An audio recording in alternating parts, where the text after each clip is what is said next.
Mr. Speaker, Parliament sits in the middle of the nation's life, and the life of this nation in the weeks just past has been a story of failure, scandal, and the deepening suffering of millions of Ghanaians who place their trust in a government that has not earned it. The minority does not take stock of the nation to score points. We do so because when the executive fails, Parliament must speak. When the government will not answer, this House must ask. And when power is abused, it is our duty to say so clearly and without apology. What we witnessed during recess was a government that drove our central bank deeper into historic losses, brought back the darkness of doomsday, and sent armed officers to arrest citizens for saying disgrace Ghana before the African continent at a sports event it had 2 years to organize. Handed $1 billion national assets to the president's own brother through a process it cannot defend, and stood largely helpless as our citizens were attacked abroad. These are not opposition allegations. They are documented facts. Mr. Speaker, contrary to government's PR that the IMF program has ended, the truth is that this government has only transitioned from ECF program that has ended and signed up for a new program known as PCI program. This is the mark of a country that the IMF believes still requires supervision. It remains to be seen whether this government will be able to sustain the results in the framework that was negotiated by previous MPP administration. Diplomatic and legal engagement for our detained colleagues must be intensified, and the reputational damage to Ghana must be actively managed. Mr. Speaker, in essence, the final apocalyptic collapse of the economy we witnessed in 2022, with all macroeconomic indicators gasping for air, was entirely avoidable. So what has changed this time with the exit plan from the IMF? A commitment never to return to the IMF after 3.5 years, the period we have been cursed through maladministration to return to the fund since independence in 1957. What is the PCI? It is a non-financial advisory and monitoring tool provided by the IMF. It allows the country to design and implement its own economic reforms without receiving a financial bailout, acting essentially as a global seal of approval for the government fiscal management. This masterstroke in economic diplomacy could not have been achieved without the backing of the president, whose mission this time around is legacy and respect. The president reads every document handed to him, often correcting grammatical mistakes before signing the country up to the contents. This is civil society verdict on this government, not NDC praising itself. So we can say, yes, stability has been achieved after the races with debt we experienced prior to 2025. It's imperative for us to commend the Ghanaian people for their continued faith in democratic governance and constitutional order whilst working to meet their needs. Recently, the judiciary has come under attack by no less a person than the new Patriotic Party Minority Leader, Honorable Alexander Foyomaki.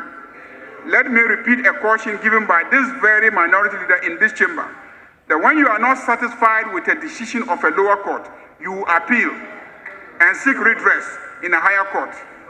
In this day and age, we must strive to be consistent because records are kept of whatever you have ever said. I want to assure the judiciary that we on this side of the house have their backs covered. We have all been formally informed of the detention of our colleague, the Honorable Member for Asante Achim North, Kwame Ohene Frimpong at the Schiphol Airport in Amsterdam by Dutch authorities acting on a request for extradition by the United States of America based on a federal court warrant regarding an indictment in the courts of the United States of America.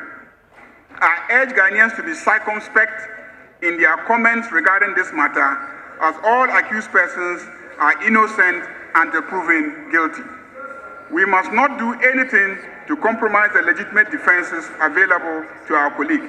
Honorable members, as you've been told, it's regrettable that one of the members of this House is alleged to be on the wrong side of the law.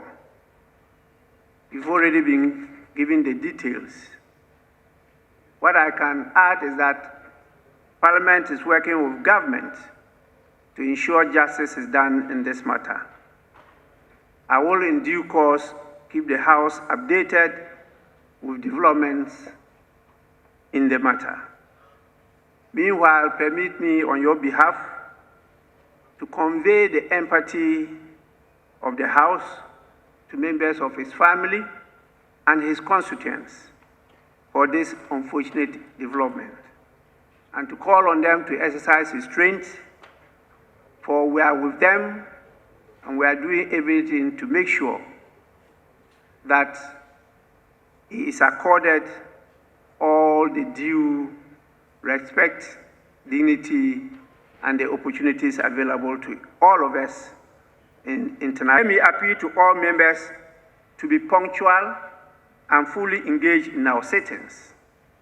The workload, as we've been told, ahead of us is heavy, and our effectiveness depends on discipline, mutual respect, and teamwork.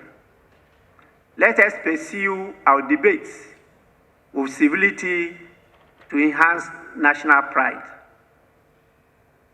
I end by drawing the attention of the public, particularly the security agents, that the Speaker is only informed of incidents involving members of Parliament as to whether they have gone on the wrong side of the law or not.